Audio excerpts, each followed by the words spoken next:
National conference के general secretary जनाब इमाम सागर साहब,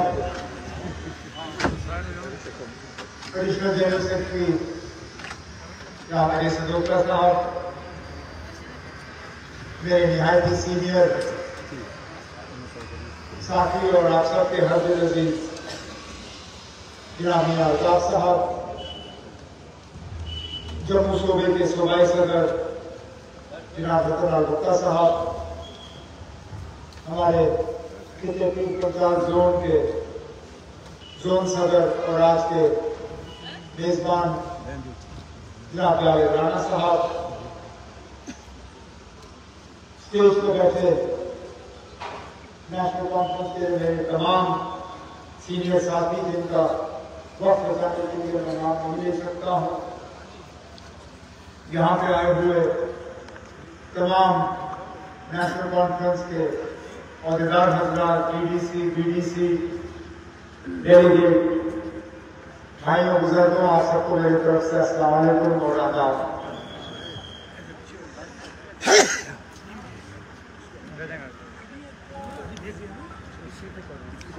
आज यहाँ जोन की मीटिंग रखने का जो मकसद था वो ये था कि मैं ज्यादा से ज्यादा अपने तंजीम के साथियों को सुनूं। बदकिस्मती से कहीं मेरे और इनमें एक कम्युनिकेशन का गैप रहा है।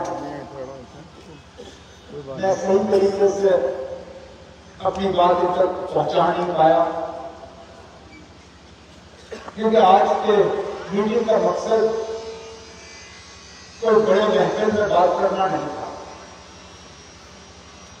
दरअसल मैं ये चाहता था कि 3, 4, 5, 6 घंटे जितना भी वक्त लगे,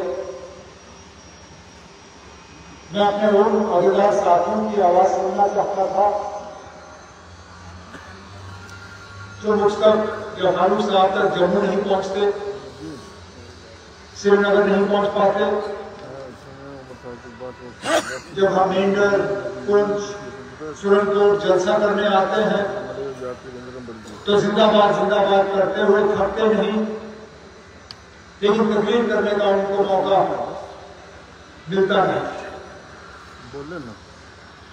चलिए, आज बड़े महफिल में बात हो रही है, शायद थोड़ी देर के बाद मुझे दोबारा वापस आना होगा ताकि मैं बंद कमरे में बैठ के उन साथियों से बात सुनूं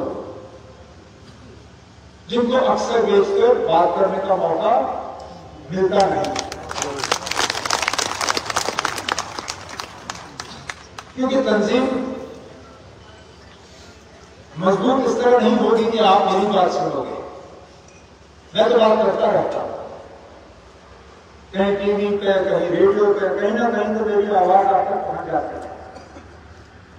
लेकिन अगर वाकई हमने तंजीम को मजबूत करना है तो तंजीम के उस वर्कर की आवाज मेरे कानों तक पहुंचनी चाहिए जो जमीनी सतह की हकीकत जो है मुझ तक पहुंचाए। नहीं तो कभी कभार मैं अपने आप को, ये अक्सर होता है, हम जब किसी ओहदे पे बैठे होते हैं तो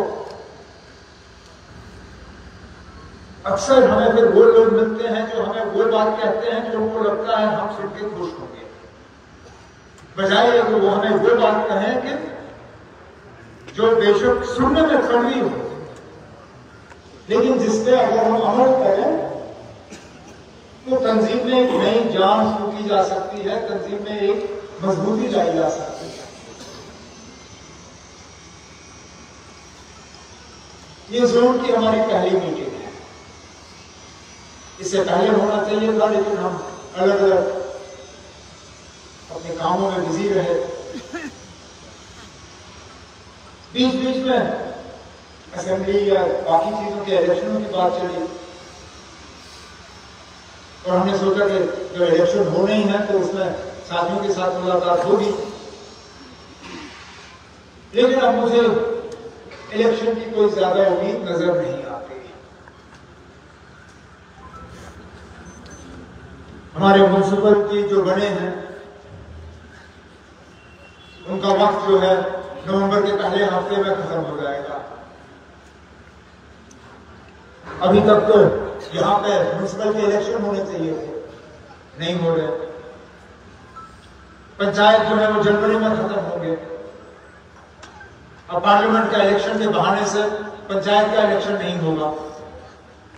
और मुझे डर इस बात का है कि हालांकि डीडीसी को बने हुए कितने साल हो गए, 3 साल हो गए, लेकिन ये बहाना बना के कि पंचायत और डीडीसी जो है वो एक साथ होते हैं, जब पंचायत खत्म हो जाएंगे तो उसके साथ शायद ये मत डीडीसी वगैरह ये सब खत्म कर देंगे। क्योंकि कहने के लिए तो ये कहते हैं कि हिंदुस्तान जो है वो जमहूरियत की मां है, लेकिन पता नहीं जम्मू कश्मीर तक आते आते इस जमहूरियत को क्या हो जाता है।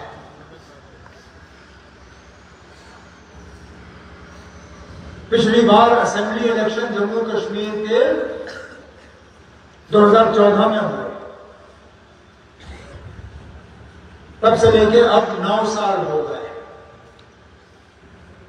समझ में नहीं आता कि हमें इलेक्शन से महरूम क्यों रखा जा रहा है। लोगों को हक है अपनी हुकूमत चुनने का, वो चाहे वो जो भी हो, चाहे निशान जो भी हो, तंजीम जो भी हो, तंजीम का लीडर जो भी हो, लेकिन वो लोगों का बुनियादी हक है अपनी हुकूमत का फैसला करना।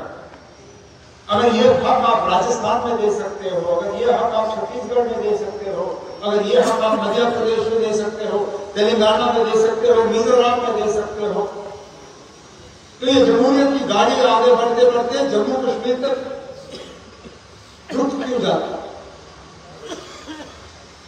क्योंकि हमारे हुक्मरान जो है क्योंकि यहाँ के लोगों के दर्द से कोई लेना देना नहीं। ये तो मुझे समझाइए ना, क्या बहाना है उनके पास इस सड़क के हाल का? कितने साल हो गए कहते हुए जब हम यहां सड़क का जो है उसको चौड़ा कर रहे हैं। मैं हैरान हुआ, मुझे उतना ही वक्त श्रीनगर से शुपैया तक लगा जितना वक्त मुझे बखलियात से सुरनकोट तक लगा। और कोई अगर मुझे यह कहे कि ना यहां सड़क चौड़ा बनाया जा रहा है, वहां से लेके यहां तक मैंने एक जगह काम होते हुए नहीं देखा, एक जगह नहीं। मैं मानता अगर कहीं पे मुझे 2-4 ठेकेदार मिलते तो वहां काम करा रहे होते, मैं कहता ठीक है ना, काम हो रहा है, थोड़ी सी हमें मुश्किल का सामना करना होगा, लेकिन काम का सीजन तो ये है, महीना 1-2 के बाद तो काम सारा रुक ही जाएगा। मार्च अप्रैल तक काम होगा नहीं, उसके बाद पार्लियामेंट इलेक्शन का कोड लगेगा, कोड के बहाने फिर रुकेगा सारा। और मुसीबत में कौन? यहां के लोग। सही कहा मेरे नौजवान साथी ने, जब इससे हुकूमत के अफसरों ने पूछा क्या हमने यहां कुछ नहीं दिया? दिया, बहुत कुछ दिया, लेकिन लोगों के फायदे के काम नहीं दिए आपने। बेशुमार शराब की दुकानें खोली, कोई कोना नहीं है जम्मू कश्मीर का जहां आज शराब की दुकान नहीं है।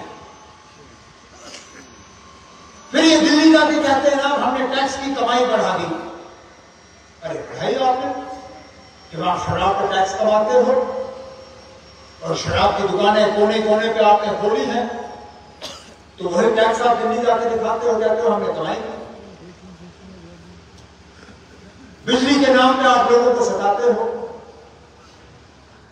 पहले मीटर लगे, कहा मीटर के बुनियाद पे बिजली होगी, फिर वो मीटर हटाए, कहा हम डिजिटल मीटर लगाएंगे क्योंकि ये सबसे बेहतरीन मीटर है। तो लोगों के घरों में डिजिटल मीटर लगे, उन मीटरों को लगते लगते जुमा हफ्ता नहीं हुआ, फिर आए, कहा ना अब ये डिजिटल मीटर नहीं, अब हम स्मार्ट मीटर लगाएंगे। तो जरा पहले हमें यह बताओ कि वो डिजिटल मीटर का है कहां, क्योंकि उनमें पता नहीं आपने कितने करोड़ खर्च किए होंगे। अगर आपने स्मार्ट मीटर लगाने ही थे तो ये डिजिटल मीटर किस काम के? पानी है नहीं कहीं पे, लेकिन पानी का टैक्स लगता है। सड़क है नहीं कहीं पे, लेकिन रोड टैक्स, ये टैक्स, वो टैक्स, टैक्स।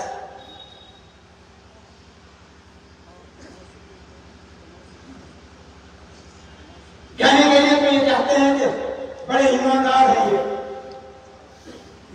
लेकिन हैरानगी की बात ये कि आज करप्शन के इल्जाम हम नहीं लगा रहे हैं,